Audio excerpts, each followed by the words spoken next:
الحمد لله رب العالمين والعاقبة للمتقين والصلاة والسلام على سيد المرسلين وعلى آله وأصحابه أجمعين أما بعد فأعوذ بالله من الشيطان الرجيم بسم الله الرحمن الرحيم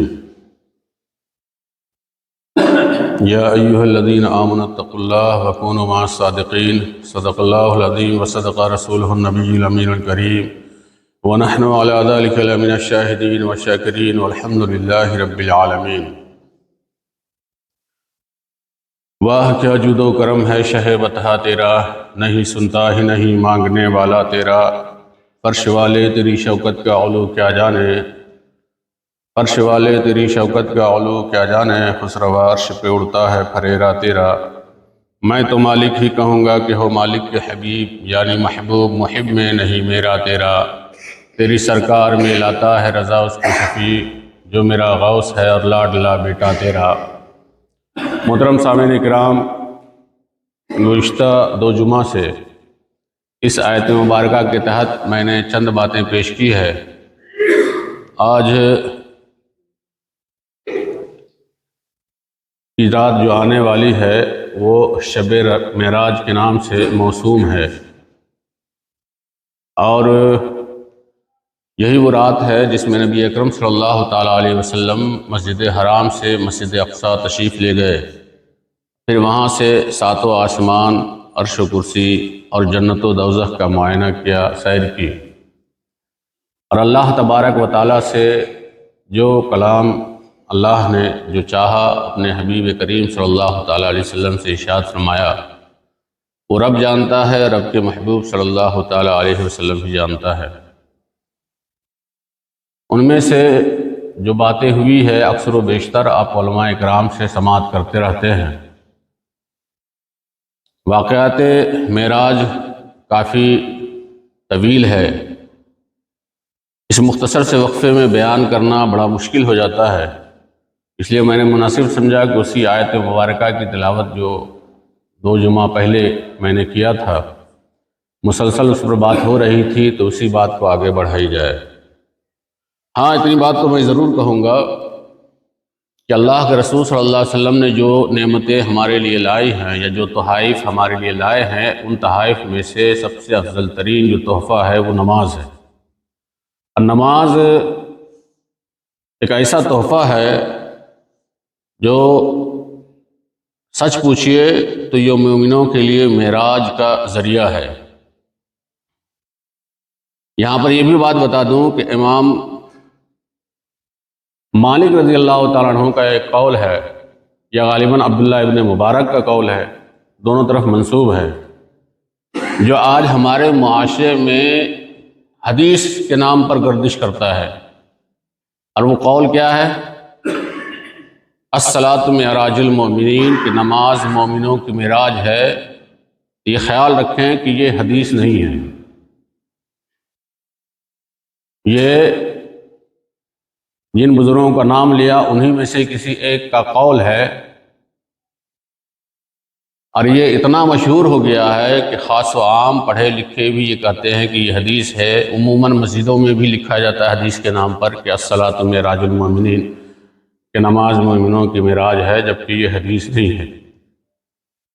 علماء کرام پر لازم و ضروری ہوتا ہے کہ احادیث مبارکہ اگر نہ ہو تو برائے کرم نبی اکرم صلی اللہ تعالیٰ علیہ وسلم کی طرف منسوب کرنے کی جسارت نہ کریں۔ کسی بھی بات کو نبی اکرم صلی اللہ تعالیٰ علیہ وسلم کی طرف منسوب کرنے سے پہلے یہ سوچ لے کہ یہ ہمارے نبی اکرم صلی اللہ تعالیٰ علیہ وسلم کی فرمان ہے یا نہیں۔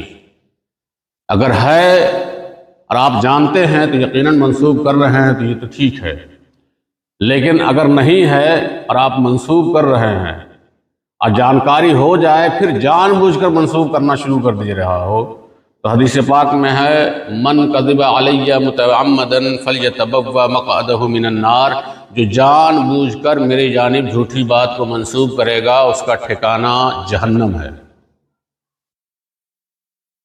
اس کا ٹھکانہ جہنم ہے۔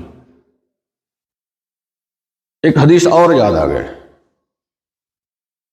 نبی اکرم صلی اللہ علیہ وسلم ارشاد فرمایا من قال فی مومن لیس لہ فیہ، ایک حدیث ہے کہ جس میں یہ فرمان ہے کہ جس نے کسی بھی مومن، کوئی بھی عام مومن ہو، اس کے بارے میں کوئی شخص ایسی بات کہے جو اس مومن کے اندر نہ پائی جا رہی ہے، کوئی برائی جو بیان کر رہا ہے اور اس مومن کے اندر نہیں پائی جا رہی ہے، اگر وہ بیان کر دیا کہ فلاں آدمی تو ایسا ہے اور وہ برائی اس کے اندر نہیں ہے، تو نبی اکرم صلی اللہ علیہ وسلم ارشاد فرماتے ہیں ادخل اللہ فی ردغۃ الحبال، کہ اللہ تبارک و تعالیٰ اسے جہنم کے اس گڑھے میں ڈالے گا جہاں پر جہنمیوں کی غلاظت بہہ کر کے جمع ہوتا ہے، جہنمیوں کی جو غلاظت بہہ کر کے سزا دینے کے بعد جو بہتا ہے، جو جہاں پر جمع ہوتا ہے، اسے عربی زبان میں ردغۃ الحبال کہا گیا ہے، اس کے اندر ڈال جائے۔ اب ایک عام مسلمان کے بارے میں برائی کرنے سے، ایسی برائی جو اس کے اندر نہیں ہے، اس کا ٹھکانہ کہاں کیا جا رہا ہے؟ جہنم کے اس طبقے میں ڈال دیا جا رہا ہے جو جہنمیوں کے پیپ یا اس کے سزا یافتہ چیزیں، نکلی ہوئی جو چیزیں ہیں، غلاظت ہے، اس کے ڈھیر میں اسے ڈال دیا جا رہا ہے۔ تو جو نبی اکرم صلی اللہ علیہ وسلم کے بارے میں ایسی بات منسوب کر دے جو نبی اکرم صلی اللہ علیہ وسلم نے ارشاد فرمایا ہی نہ ہو، یہ کتنے بڑی بہتان ہے، یہ کتنا بڑا جھوٹ ہے، ذرا سوچیں۔ اس لیے کہا گیا ہے کہ قرآن پاک اور احادیث مبارکہ سے جو مسائل بیان کیے جاتے ہیں وہ وہی شخص بیان کرے جو قرآن پاک اور احادیث مبارکہ کا علم سیکھا ہو۔ بغیر سیکھے اگر کوئی بندہ اناپ شناپ بیان کر رہا ہے، جس طرح کہ آج بیان کیا جاتا ہے، دیکھ لیجئے سوشل میڈیا پر آج یہی اناپ شناپ یا نااہل لوگ اسٹیجوں پر آنے کی وجہ سے، مسجدوں میں آنے کی وجہ سے یہ ہو گیا ہے کہ جو ممبر رسول ہے، جہاں سے اللہ اور اس کے رسول صلی اللہ علیہ وسلم کی باتیں ہونی چاہیے، وہاں بجائے فتنہ فساد اور لڑائی جھگڑا ہو رہا ہے۔ کیوں ہوا بھائی؟ اس کی وجہ یہی ہے کہ انہوں نے قرآن پاک اور احادیث مبارکہ بیان کرنے کے بجائے لطیفہ سنانا شروع کر دیا ہے، کہانیاں شروع کر دیا ہے، اور عوام یہ سوچ لیا ہے کہ کہانی کا نام اگر دین ہے تو ہم بھی تو کہانی روزانہ سناتے ہیں۔ اب اس وجہ سے تم دونوں کے کیا ہو گیا؟ دونوں کے کڑگری ایک جیسے ہونے کی وجہ سے ایک دوسرے کی عزت ختم ہو گئی۔ ایک عالم دین ہو یا دین کے معلومات جسے اللہ تعالیٰ نے علم عطا کیا ہے، اس پر لازم و ضروری ہوتا ہے کہ جب وہ بات کرنے کے لیے کھڑے ہو تو صرف اور صرف قرآن پاک اور احادیث مبارکہ سے بات کریں۔ آج آپ دیکھیے گا کئی ایسے مسائل ہیں، میں سوچتا ہوں کہ اس پر بیان کروں، لیکن روح کانپ جاتی ہے کہ اتنے زیادہ خرافات پھیلا رکھا ہے میڈیا کے اوپر، سوشل میڈیا کے اوپر، کہ پتہ نہیں ہمارے عوام اب آگے چل کر کے اسی کو دھرم سمجھ لے گا یا کیا سمجھے گا، اس کا کوئی پتہ نہیں ہے۔ اس لیے مسلمانوں قرآن پاک میں حکم دیا گیا ہے فَاسْأَلُوا أَهْلَ الذِّكْرِ إِن كُنتُمْ لَا تَعْلَمُونَ، اگر تمہیں علم نہ ہو تو اہل ذکر سے سوال کیا کرو۔ لمبا لفافہ بولنے کی کوئی ضرورت نہیں ہے، اس کا اہل ذکر سے یہ مراد لے لیجئے کہ ذکر کہتے ہیں قرآن کو، یعنی قرآن اور احادیث مبارکہ پر جس کی نظر ہو اسی سے پوچھو۔ ذکر کسے کہتے ہیں؟ قرآن کو۔ اِنَّا نَحْنُ نَزَّلْنَا الذِّكْرَ وَإِنَّا لَهُ لَحَافِظُونَ، کہ ہم نے ذکر یعنی قرآن کو نازل کیا اور اس کی ہم ہی حفاظت کرنے والے ہیں۔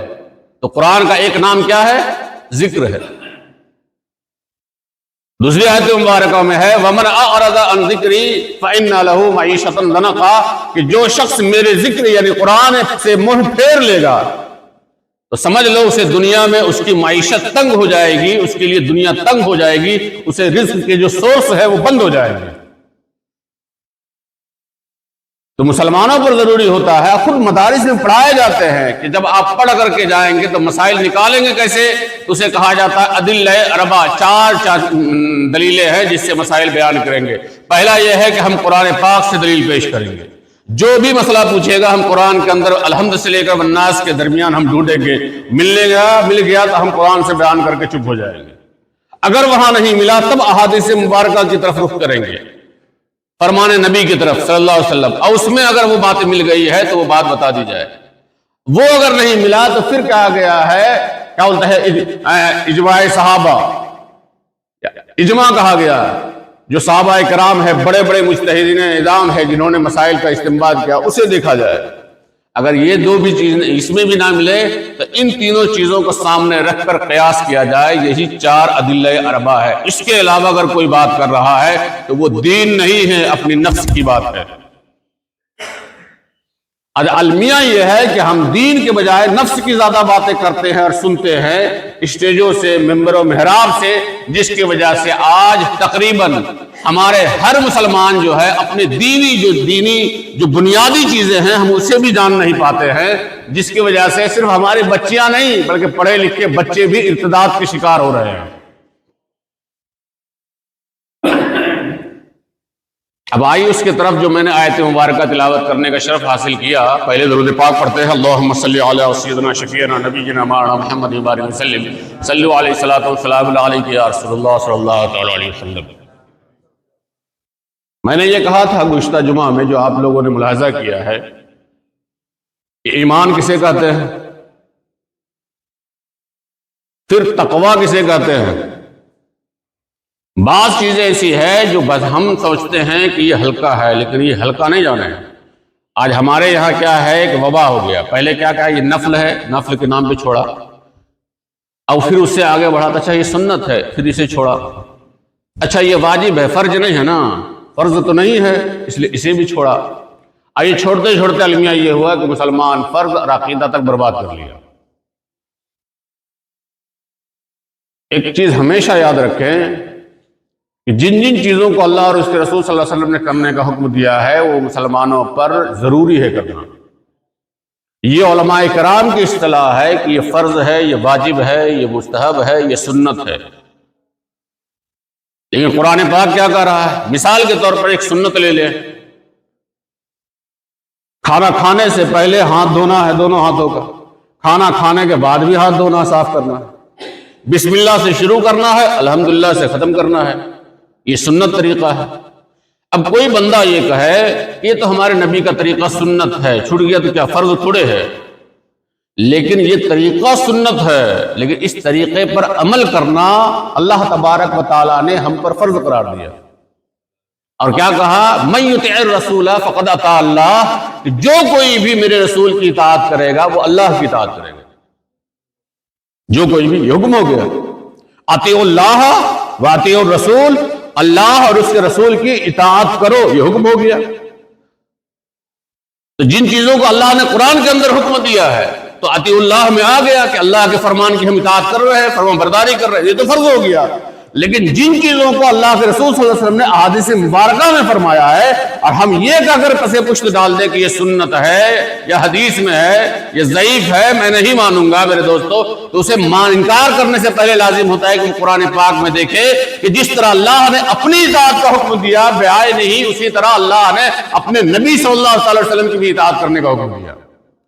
بلکہ یہ ارشاد فرمایا ہے کہ نبی کی اطاعت ہی میری اطاعت ہے، یعنی اللہ عز و جل کی اطاعت ہے، یہ ارشاد فرمایا۔ اور اس کے بعد آگے چل کے ارشاد فرمایا ومن تولا، اور اگر نہ کرے تو صاف کہہ دیا اے محبوب ہم نے آپ کو ان کی حفاظت کے لیے نہیں بھیجا، فما ارسلنا علیہم حفیظا۔ اس لیے مسلمانوں کی معراج اس میں ہے کہ ہم نبی کی سنت پر چلے، یہ معراج ہے۔ مسلمانوں کی سربلندی اس بات میں ہے کہ وہ اللہ کے رسول صلی اللہ تعالی علیہ وسلم نے جن جن چیزوں کا کرنے کا حکم دیا ان تمام چیزوں پہ کرے۔ اب ایک حدیث پاک جیسے درود شریف کے بارے میں آپ بارہ سنتے ہیں، ان اول الناس بی یوم القیامت اکثرہم علیہ صلاۃ، کہ قیامت کے دن میرے نزدیک سب سے زیادہ وہ شخص ہوگا جو کثرت کے ساتھ درود پڑھے گا۔ درود کے بارے میں قرآن پاک میں حکم ہے، لیکن ہمارے اخلاق کو بھی کہا گیا ہے، یہ ایمان کا حصہ بھی ہے۔ اور نبی اکرم صلی اللہ علیہ وسلم نے حدیث پاک میں ارشاد فرمایا ہے ان اول الناس بی یوم القیامت احسنہم خلقا، کل قیامت کے دن میری بارگاہ سے سب سے زیادہ قریب وہ شخص ہوگا جو شخص اخلاق میں سب سے اچھے ہوگا۔ اور اخلاق اپنی سوچ کا نام نہیں ہے کہ یہ چیز اچھا ہے، یہ چیز اچھی ہے تو یہ اخلاق ہے، یہ ہماری سوچ کے مطابق بری ہے تو یہ اخلاق نہیں۔ اخلاق وہ ہے جو کچھ نبی اکرم صلی اللہ تعالی علیہ وسلم نے ارشاد فرمایا ہے یا عمل کر کے دنیا میں بتایا ہے، یہی اخلاق حسنہ ہے، باقی کوئی چیز اچھی نہیں ہے۔ یعنی اللہ اور اس کے رسول صلی اللہ علیہ وسلم نے جو کچھ حکم دیا، اللہ کے رسول صلی اللہ علیہ وسلم نے جو کچھ دنیا میں کیا یا حکم دیا، ان کے موجودگی میں صحابہ کرام نے کیا ہے، انہی 4-5 چیزیں جو ہے، اسی کا نام اخلاق حسنہ بھی ہے، اسی کا نام عبادت بھی ہے، اور اسی کا نام تقوی بھی ہے۔ اور جو شخص اپنی زندگی میں جس پہلو کے ساتھ اس پر عمل کرتا رہے گا، اللہ کی بارگاہ میں وہ بندہ اتنا متقی ہوگا، اللہ کے بارگاہ میں وہ بندہ اتنا ہی مکرم ہوگا، کیونکہ قرآن پاک میں ارشاد فرمایا ان اکرمکم عند اللہ اتقاکم، تم میں سے سب سے زیادہ عزت والا رب کی بارگاہ میں وہی ہے جو شخص تقوی والا ہے، اور تقوی والا وہی ہو سکتا ہے جو سب سے زیادہ اللہ اور اس کے رسول صلی اللہ تعالی علیہ وسلم یا صحابہ کرام کہ وہ اعمال جس کو نبی اکرم صلی اللہ علیہ وسلم کے موجودگی میں کیا ہو۔ میرے دوستو، ان تمام اعمال حسنہ کو جو بندہ اپنی زندگی میں عمل کر رہا ہے، اس پہ گزار رہا اپنی زندگی کو، وہ شخص متقی ہے، اللہ کے بارگاہ میں وہی صاحب عزت ہے، صاحب کرامت ہے۔ اس لیے ہمارے اوپر ہمارے بچوں کو جو دعائیں سکھائی جاتی ہے، یہ دعا ایسے نہیں ہے اللہم رب ھذہ الدعوۃ التامہ، یہ سکھاتے ہیں بھائی کیوں سیکھ رہے ہیں اتنی لمبی دعا؟ مولوی صاحب مارتے بھی ہیں اس ٹھنڈی میں کڑکڑا کر کے، یاد کیوں نہیں ہوتے؟ لیکن یاد کرنے سے فائدہ کیا ہو رہا ہے یہ دیکھ لیں۔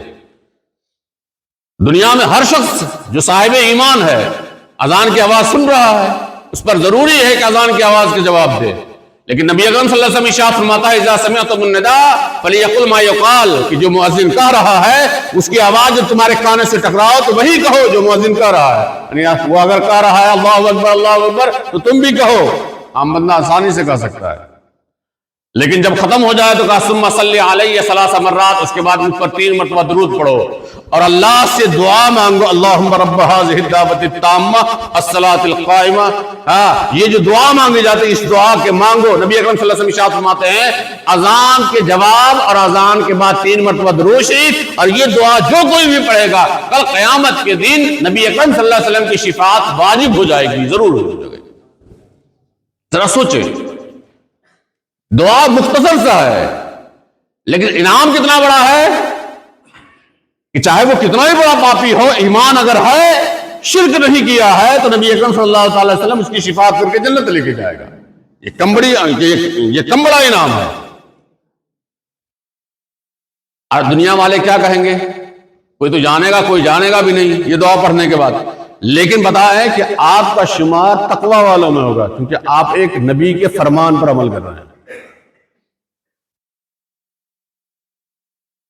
اس لیے چاہے دعائیں ہو، قرآن ہو، یہ تمام چیزیں بچپن سے یاد دلائی جاتی ہیں۔ ایک اور حدیث پاک ہے ادبوا اولادکم علی 3 خصال، بارہا آپ سنتے ہیں اپنی اولادوں کو 3 چیزیں سکھاؤ، 3 چیزوں کی تربیت دو۔ حب نبیکم، نبی سے محبت کرنے والا بناؤ۔ کیسے بنے گا بھائی نبی سے محبت کرنے والا؟ المیہ یہ ہے کہ ہمارے بڑے بڑے لوگ سیرت کی کتاب نہیں پڑھتے، جو پڑھے لکھے لوگ ہیں اس کے پاس سیرت کی کتاب نہیں ہے، نبی اکرم صلی اللہ علیہ وسلم کی سیرت احادیث مبارکہ کی کتاب نہیں ہے۔ پھر اپنے بچوں کو مختصر یہی ہے کہ آپ بچوں کو کھانے بیٹھیں تو یہ جو کہتے ہیں بسم اللہ پڑھ کر کھائے، یہ ہماری نبی کی سنت ہے، میرے نبی کا طریقہ ہے کہ تم بسم اللہ پڑھ کے کھاؤ، ہاتھ دھو کر کھاؤ۔ اب تو ظاہر سی بات ہے تم بار بار کہیں گے یہ میرے نبی کا طریقہ ہے، تو وہ تو ایک دن پوچھے گا یہ ہمارے نبی کون ہے، ان کا طریقہ کتنا اچھا ہے۔ اب وہ بار بار کوئی عمل کرے گا تو آٹومیٹک اس سے محبت ہو جائے گی، بار بار کسی کا نام سنے گا تو آٹومیٹک محبت ہوگی۔ جیسے حدیث پاک میں ہے نبی اکرم صلی اللہ علیہ وسلم ارشاد فرماتے ہیں لن تدخلوا الجنہ، کہ تم میں سے کوئی بھی شخص جنت میں داخل نہیں ہوگا حتی تؤمنوا، جب تک تم ایمان نہ لے آؤ، ولن تؤمنوا، اور تم ایمان والے نہیں ہوگے حتی تحاببتم، جب تک تم آپس میں محبت کرنے والے نہ بن جاؤ، حتی تحابوا، یہاں جب تک کہ تم لوگ محبت کرنے والا نہ بن جاؤ۔ اس کے بعد نبی اکرم صلی اللہ علیہ وسلم ارشاد فرماتے ہیں الا ادلکم علی شیء فاذا فعلتموه لا تحاببتم، کہ کیا تمہیں ایسی چیز نہ بتا دوں جس سے کرنے کے بعد تم آپس میں محبت کرنے والا بن جاؤ گے؟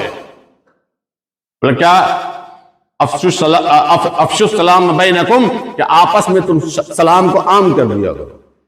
بار بار سلام کرنے سے جب محبت ہو رہی ہے، بار بار کسی سے ملاقات اور سلام کلام سے محبت ہو رہی ہے، تو بچہ بچپن سے لے کر کے 55 تک ہر بات پر نبی اکرم صلی اللہ علیہ وسلم کا یہ طریقہ ہے، یہ طریقہ ہے، اگر وہ سنے گا تو اس کے دل و دماغ میں محبت رسول بیٹھے گی۔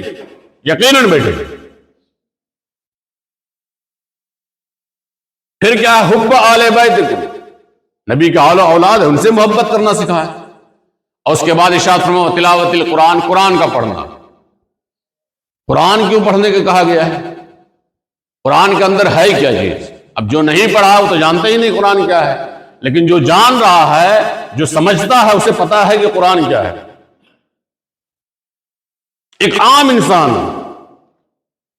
آج دنیا میں، آج اسلام کا تبلیغ کرنے والا، تھوڑا سا کوئی حضرت اسلام کی تبلیغ کرتا ہے تو یہ کہتا ہے کہ فلاں کا اسلام پہ بہت بڑا احسان ہو گیا، جبکہ یہ احسان کچھ نہیں اس کا ہے۔ اسے شکر منانا چاہیے کہ اللہ تعالیٰ نے خدمت اسلام کے لیے اسے چن لیا ہے۔ صحیح پوچھئے تو اسلام کی تبلیغ خود قرآن کر رہا ہے۔ آج جتنے مسلمان ہو رہے ہیں وہ آٹومیٹک مارکیٹ سے قرآن خرید رہے ہیں اور پڑھ کر کے وہ مسلمان ہو رہے ہیں۔ مطلب یہ ہے کہ قرآن یہ خود سراپا ہدایت ہے، جو کوئی بھی پڑھے گا وہ اس کا ماننے والا بن جائے گا۔ اس لیے تو قرآن میں کہا ہے قل ان ھدی اللہ ھو الھدی، کہ محبوبہ فرما دے ہدایت نام ہے اللہ کی ہدایت کا۔ ہدایت کسے کہتے ہیں؟ ھو القرآن الکریم، وہ قرآن کریم۔ ایک جگہ اور سورہ بقرہ میں ارشاد فرمایا فمن تبع ھدایا فلا خوف علیہم ولا ھم یحزنون، کہ جو کوئی بھی میری ہدایت یعنی قرآن پاک کی اتباع کرے گا، اس کے بتائے ہوئے طریقے پر چلا گیا، فلا خوف علیہم ولا ھم یحزنون، اسے نہ دنیا میں کوئی خوف ہوگا نہ آخرت میں حزن و ملال۔ یہ قرآن کا اعلان ہے۔ لیکن ہمارے یہاں یہ ہے کہ قرآن پڑھتے ہی نہیں، اپنے اولاد کو سکھاتے نہیں ہیں۔ اب ذرا سوچ کے دیکھیں کہ قرآن یاد کرنے سے کیا فائدہ ہوتا ہے؟ قرآن یاد کرنے سے کیا فائدہ ہوتا ہے؟ سب سے پہلے بغیر قرآن کے آپ کی نماز نہیں ہوگی۔ 5 وقتہ نماز میں آپ کو پڑھنا ہے، چاہے وہ قرآن آپ کو سمجھ میں آئے یا نہ آئے، لیکن نماز میں تو آپ کو ہر حال میں پڑھنا ہے۔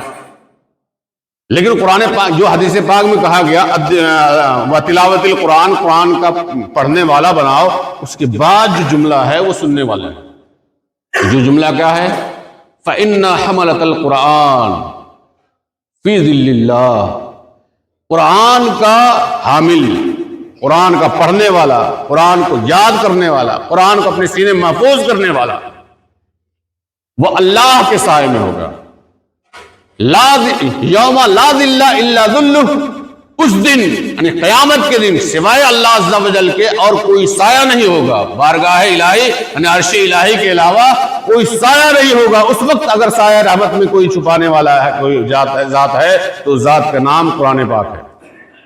اب وہ رہیں گے کس کے ساتھ؟ ما انبیاء اللہ و اصفیائہ، وہ اللہ کے نبیوں کے ساتھ وہ ہوں گے، اللہ کے نبیوں کے ساتھ وہ ہوں گے عرش الہی کے نیچے، جسے قرآن پاک یاد کیا ہو۔ اسے کچھ نہ کچھ یاد کر لیں۔ ایک مسلمان جب قرآن یاد کر لیتا ہے تو جانتے ہیں اس کا شمار کس میں ہوتا ہے؟ حملۃ القرآن میں ہوتا ہے، قرآن کی حفاظت کرنے والوں میں۔ قرآن نے کہا انا نحن نزلنا الذکر وانا لہ لحافظون، کہ ہم نے قرآن کو نازل کیا ہے اور ہم ہی اس کی حفاظت کرنے والے ہیں۔ تو اس اسباب کی دنیا میں جن کی اسباب اس کے ذریعے اللہ تعالیٰ قرآن کو محفوظ کر رہا ہے، ان سببوں میں آپ کا بھی شمار ہو جائے گا، آپ نے اگر قرآن یاد کر لیا۔ اب یہ کوئی ضروری نہیں کہ الحمد سے لے کر والناس تک سب کو یاد ہو، ایسا ہو ہی نہیں سکتا، یہ نیچر کے خلاف ہے۔ ہر انسان کا ذہن اتنا مضبوط ہوتا نہیں، نہ ہو سکتا ہے، لیکن اتنا تو ہو سکتا ہے کہ 2-4 چند سورہ وہ یاد کر لے، جتنا ہو سکے وہ یاد کرے، یاد کرنے کی کوشش کرتے رہے، اور اللہ نے اگر توفیق دے دی تو وہ یاد ہی کر لے گا۔ اب ذرا سوچ کے دیکھیں کل قیامت کے دن جسے قرآن یاد ہوگا، اب وہ قرآن یاد آئے گا، کیا کہے گا؟ اللہ تعالیٰ کی بارگاہ سے اسے حکم ہوگا اقرا، قرآن پڑھو، ورتی، جب پڑھے گا ظاہر سی بات کسی بچے کو بولتے ہیں نا آپ پڑھیے تو بڑا آدمی کے سامنے ہڑبڑا جاتا ہے، کیا ہوتا ہے؟ ہڑبڑا جائے گا، وہ بولنے کیا بولا جاتا تو پھر بولا ارے ٹھہر کے پڑھو۔ ڈر کیوں نہ بھائی؟ جس طرح تم یاد کیے ہو کل قیامت کے دن ایسا ہی کہا جائے گا، اقرا پڑھو ورتل، ٹھہر کے پڑھو، ٹھہر کے اقرا پڑھو ورتل، ٹھہر کے پڑھو۔ ہاں، اور کیا ارشاد فرمایا؟ ورتقی، اور جنت کی منزلیں طے کرتے چلے جاؤ۔ تمہارا جنت کہاں رہے گا؟ تم کہاں جنت میں ٹھہرو گے؟ کس مقام پہ تمہارا رہے گا؟ تو قرآن پڑھو، لیکن کیا؟ ٹھہر ٹھہر کے پڑھو۔ کہاں؟ فَإِنَّ مَقْعَدَكَ مِنَ الْجَنَّةِ عِنْدَ آخِرِ آیَةٍ تَقْرَؤُهَا، کہ تمہارا جنت میں وہیں ٹھکانا ہوگا جہاں تمہاری آخری آیت رہے گی، یعنی جتنا تم پڑھو گے وہاں جا کر ٹھہر جاؤ گے۔ اب ہمارے مسلمانوں میں کچھ ایسے ہیں جسے سورہ فاتحہ تک یاد نہیں ہے، جبکہ سورہ فاتحہ کے متعلق ہے لا صلاۃ الا بفاتحۃ الکتاب، کہ بغیر سورہ فاتحہ کی نماز نہیں ہوتی۔ نماز میں سورہ فاتحہ پڑھنا لازم و ضروری ہے۔ حدیث پاک میں ان کی فضائل بیان کرتے ہوئے نبی اکرم صلی اللہ علیہ وسلم ارشاد فرماتے ہیں علیکم بفاتحۃ الکتاب فإن فیہا شفاء لکل داء الا الصام، اپنے اوپر سورہ فاتحہ پڑھنا لازم کر لو، اللہ تعالیٰ نے سوائے موت کے تمام بیماریوں سے شفا اس میں عطا فرمایا ہے۔ لیکن ہم نہیں پڑھتے ہیں، نہ ہم یاد کرتے ہیں۔ ہم وہ چیز یاد کرتے ہیں جس سے نہ دنیا میں فائدہ ہونے والی ہے نہ آخرت میں فائدہ پہنچائے گی۔ جن جن چیزوں سے ہمیں دنیا میں عزت ملے گی، فائدہ پہنچے گا، اور آخرت میں جس سے ہم سرخرو ہوں گے، اس چیز کو گھر میں رکھ کر کے بھی، سجا کر کے بھی ہم اس کے اوپر ہاتھ تک نہیں ڈالتے۔ اس لیے مسلمانوں اپنے بچوں کے ساتھ ساتھ خود بھی میرے دوستو قرآن پاک یا احادیث مبارکہ یا جو دعائیں سکھائی جاتی ہے اسے زندگی میں لایا جائے۔ جب لایا جائے گا تو اچھا رہے گا۔ اب آپ کو ایک بات میں بتاؤں، قرآن پاک میں تو آپ سنے ہیں نا وما خلقت الجن والانس الا لیعبدون، کہ میں نے انسان اور جنات کو اپنی عبادت کے لیے پیدا کیا۔ اسلامی طریقہ کیا ہے؟ میں نے شروع تقریر میں کہا تھا تیسرے جمعہ پہلے، 2 جمعہ پہلے، کہ بندہ اٹھ رہا ہے تو اللہم بسمک اموت و احیا پڑھ کر سو رہا ہے تو الحمدللہ الذی احیانا بعد ما اماتنا سے اٹھ رہا ہے۔ اٹھا ضرورت کے لیے جا رہا تو اللہم انی اعوذ بک من الخبث والخبائث، باہر نکل رہا ہے تو غفرانک، اذان کی آواز آئی تو اللہ اکبر کی آواز کی جواب دے رہا ہے، ختم ہو گیا تو اللہم رب ھذہ الدعوۃ التامہ پر ختم کر رہا ہے۔ اس کے بعد مسجد آ رہا ہے اللہم افتح لی ابواب رحمتی، وضو کر رہا ہے تو بسم اللہ العظیم یا بسم اللہ جتنا جو یاد ہے وہ پڑھ رہا، اللہ کا نام لے کر کے وضو کر کے ختم ہوا، نہیں کچھ یاد ہوا تو الحمدللہ، اور اگر یاد ہے تو اشہد ان لا الہ الا اللہ وحدہ لا شریک لہ واشہد ان محمدا عبدہ ورسولہ، پھر نماز ادا کر رہا ہے۔ نماز کے بعد اگر تلاوت قرآن کر رہا ہے بندہ کر رہا، اس کے بعد باہر نکلا کام کاج کے لیے، وہ بھی بسم گھر سے نکل رہا ہے، چاہے وہ کھیت ہو، کھلیان ہو کمانے کے لیے، یا آفس ہو تو بسم اللہ توکلت علی اللہ، ناشتہ کا ٹائم ہو رہا ہے پھر کھانا کھا لے رہا ہے، کھانا کھانے کے بعد نقصان، کوئی بری خبر سن رہا ہے تو انا للہ و انا الیہ راجعون پڑھ رہا ہے، خوشخبری سن رہا ہے تو ماشاءاللہ الحمدللہ سبحان اللہ کہہ رہا ہے۔ یہ بندہ کہتا رہتا ہے، اب اندازہ لگا اسی طرح ہمارا شام ہو جاتا ہے، عصر کے بعد پتہ چلتا ہے فلاں آدمی بیمار ہے، چلو عیادت کر لیتے ہیں، اس کے پاس بیٹھ لیتے ہیں، وہاں بھی جا کر کے اس کے کیا بولتے ہیں پرسان حال کر لیتے ہیں۔ یہ زندگی کا معمول ہے۔ اسلام نے یہ تعلیمات سکھایا ہے، اور ایک بندہ عمل کرے اور کرنا بڑا آسان ہے میرے دوستو۔ اب یہ تمام معمولات کو سامنے رکھے اور یہ حدیث سنیں۔ نبی اکرم صلی اللہ علیہ وسلم ارشاد فرماتے ہیں کہ اللہ تبارک تعالیٰ ارشاد فرماتا ہے کہ انا عند ظن عبدی بی، میں رہتا ہوں کہاں؟ جو بندہ میرے بارے میں جیسا سوچتا ہے میں وہاں رہتا ہوں، یعنی اگر وہ میرے ساتھ بارے میں اچھا سوچ رہا ہے تو میں اس کے ساتھ اچھا کرتا ہوں۔ یعنی بندے کا ہمیشہ دھیان رب کی بارگاہ کی طرف ہو۔ ایک تو عبادت کے لیے پیدا کیا اور رب کی طرف دھیان ہے، اب پھر صبح سے لے کر شام تک وہ کیا کر رہا ہے؟ ذکر الہی تو کر رہا ہے، کہیں بسم اللہ، کہیں الحمدللہ، کبھی کیا دعائیں پڑھ رہا ہے نا، دنیا کے ہر کام بھی کر رہا ہے، یہ معمولات بھی کر رہا ہے۔ اور حدیث میں کیا کہہ رہا آگے چل کے، اور اس کے بعد وہ کہتا ہے فَإِن ذَكَرَنِي فِي نَفْسِي، فَإِن ذَكَرَنِي فِي نَفْسِي، اگر وہ بندہ اپنے آپ میں یاد کر رہا ہے، ذَكَرْتُهُ فِي نَفْسِي، تو میں بھی اسے اپنی ذات میں یاد کرتا ہوں۔ رب کا فرمان جیسا شان ہے اس کی وہ یاد کرتا ہے۔ وَإِن ذَكَرَنِي فِي مَلَعٍ، اگر وہ کسی گروہ جماعت میں بیٹھ کر کے کہیں پر بیٹھ کر کے آپس میں بات کرتے، جیسے گئے السلام علیکم، یہ آپس کی بات، وعلیکم السلام، کیسے؟ ہاں بھائی ٹھیک ہے، مصافحہ کر رہے ہیں، ہاں مصافحہ کرتے ہوئے درود شریف پڑھتے ہوئے، حدیث پاک میں جو بندہ درود شریف پڑھتے ہوئے مصافحہ کرتا ہے، دونوں کے ہاتھ ایک دوسرے سے جدا ہونے سے پہلے اللہ تعالیٰ اس کے سارے گناہوں کو معاف فرما دیتا ہے۔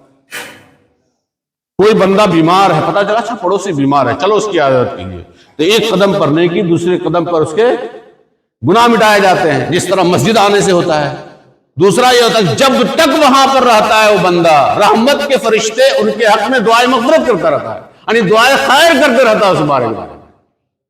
اور حدیث پاک میں کیا ہے اب سن لے، ایک اور حدیث پاک یاد آ جاتی ہے، موطا امام مالک میں ہے، نبی اکرم صلی اللہ علیہ وسلم ارشاد فرماتے ہیں کہ اللہ کے رسول صلی اللہ علیہ وسلم نے ارشاد فرمایا وجبت محبتی للمتحابین فی، جو آپس میں محبت کے ساتھ مسلمان رہتے ہیں اللہ کی محبت اس کے لیے واجب ہو جاتی ہے، یعنی ایسے بندے کو اللہ تعالیٰ ضرور اپنا پسندیدہ بندہ بناتا ہے، اپنا محبوب بندہ بناتا ہے۔ یعنی دنیا میں اگر چاہتے ہو کہ ہم محبوب الہی بنے تو آپس میں محبت کے ساتھ رہو۔ محبوب الہی بننے کے لیے جنگلوں میں جانے کی ضرورت نہیں، آپس میں محبت کے ساتھ، بھائی چارہ کے ساتھ اگر کوئی بندہ رہتا ہے تو اللہ خود ارشاد فرماتا ہے کہ وجبت محبتی للمتحابین فی، کہ میرے عزت و جلال کی وجہ سے جو محبت کے ساتھ اپنے ساتھ رہتا ہے، میری محبت کی خاطر آپس میں محبت کرتا ہے، میری محبت ان کے لیے واجب ہو جاتی ہے۔ پھر والمتجالسین فی، آپس میں بیٹھ کے بات کرتے ہیں، وہ متزاورین فی، کسی دوسرے کی زیارت کے لیے، عیادت کے لیے جاتے ہیں، ملنے کے لیے جاتے ہیں، اللہ کی رضا کے لیے کہ اللہ اور اس کے رسول نے طریقہ دیا ہے، ہم اس طریقے پر عمل کریں گے، اللہ ارشاد فرماتا ہے میری محبت ان کے لیے بھی واجب ہو جاتی ہے۔ اندازہ لگائیں، ایک طرف تو یہ ہے کہ ہم معمولات جس طرح پوری دنیا والے اپنی زندگی گزار رہے ہیں ہم بھی گزارتے ہیں، بس یہ ہے کہ ہر کام سے پہلے اور آخر میں اللہ کے اور رسول کے بتائے ہوئے طریقے پر اللہ کا نام لیتے ہیں اور اس کا شکر ادا کرتے ہیں۔ فائدہ یہ ہو رہا ہے کہ اللہ تبارک و تعالی فرشتوں کے درمیان میں ہمارا تذکرہ کر رہا ہے، اس لیے قرآن پاک میں ارشاد فرمایا فاذکرونی اذکرکم، تو میرا ذکر کرو میں تمہارا چرچا روئے زمین پر عام کر دوں گا۔ یہ قرآن کا فیصلہ ہے۔ ہاں محبت واجب ہو جاتی ہے، تو صبح سے لے کر شام تک جتنے بھی ہم کام کرتے ہیں یہ چاروں ناچار کرنا ہے، ایسی بات نہیں کہ نہیں کرتے، وہ کرتے ہی ہیں، لیکن اللہ اور اس کے رسول کے فرمان کے مطابق اسے ڈھال دیا جائے تو اسی کو تقویٰ کہا جاتا ہے۔ اس کو کیا کہتے ہیں؟ تقویٰ کہا گیا۔ تو قرآن پاک میں کہا یا ایھا الذین آمنوا اتقوا اللہ، اے ایمان والو اللہ سے تقویٰ اختیار کرو، وَكُونُوا مَعَ الصَّادِقِينَ، اور سچوں کے ساتھ ہو جاؤ، اور سچوں کے ساتھ ہو جاؤ۔ اب سچوں کے ساتھ کیسے ہوتے ہیں؟ سچوں کا مطلب کیا ہوتا ہے؟ تو انشاءاللہ زندگی باقی رہی تو آئندہ جمعہ میں آئیں گے، اگر حاضری ہوئی تو اس پہ بات ہوگی۔ دعا ہے اللہ تبارک و تعالی ہم تمام مسلمانوں کو قرآن پاک اور حدیث مبارکہ کی تعلیمات سننے، سمجھنے اور اس پر عمل کرنے کی توفیق عطا فرمائے۔ استغفر اللہ العظیم الذی لا الہ الا هو الحی القیوم واتوب الیہ، واشهد ان لا الہ الا اللہ وحدہ لا شریک لہ، واشهد ان سیدنا مولانا محمد عبدہ ورسولہ، رضیت باللہ ربا وبالاسلام دینا وبمحمد صلی اللہ تعالی علیہ وسلم نبیا ورسولا وبالقرآن اماما۔ السلام علیکم۔